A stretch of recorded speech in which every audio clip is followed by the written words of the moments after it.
Good morning. We were at the White House yesterday as markets continued their downward slide and President Trump welcomed Israeli Prime Minister Benjamin Netanyahu. I zoomed in on my video so we could at least see the president. Mr. President, have you been watching the markets today? Mr. President, are you open to pausing tariffs? Have you been watching the markets today?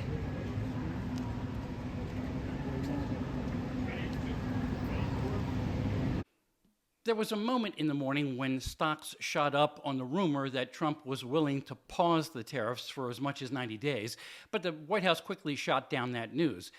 The insistence from administration officials is that 50-plus countries are willing to negotiate to lower their reciprocal tariffs. Trump is set to impose tomorrow.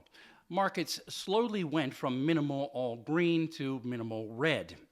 And in the photo opportunity with Netanyahu, Trump took special aim at one reluctant trade partner. With China, as you know, against my statement, they put a 34% tariff on above what their ridiculous tariffs were already. And I said, if that tariff isn't removed by tomorrow at 12 o'clock, we're putting a 50% tariff on above the tariffs that we put on. So they've gone for years. They've become a rich country because of people, again, that were in the White House that allowed this to happen. By tomorrow, Trump's deadline is, of course, actually today.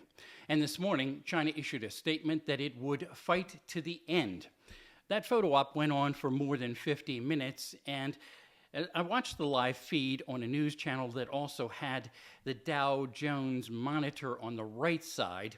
And as the president threatened China, especially, the Dow started falling by more than it already was as investors were monitoring in real time.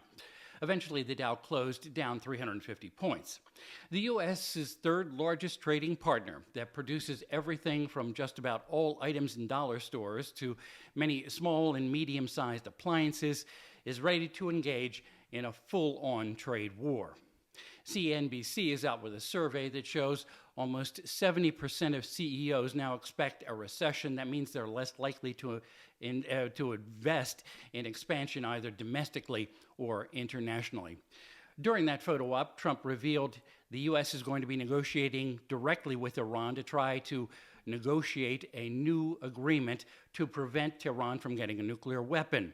In his first administration, Trump took the U.S. out of the Iran nuclear agreement that included Russia, China, and European allies, saying it was too generous.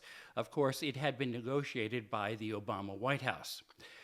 Two Supreme Court rulings tended to favor the Trump administration. First, Chief Justice John Roberts put a hold on a judge's order requiring the return of a Maryland man whom the administration admits should not have been deported with other alleged gang members to El Salvador.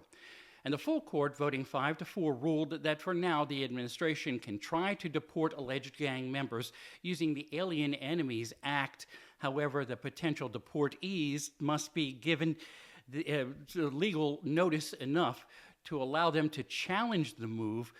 The previous 3 flights of deportees to El Salvador were so hastily carried out that judges were basically powerless to stop them. With Ear on the White House, I'm Bob Costantini.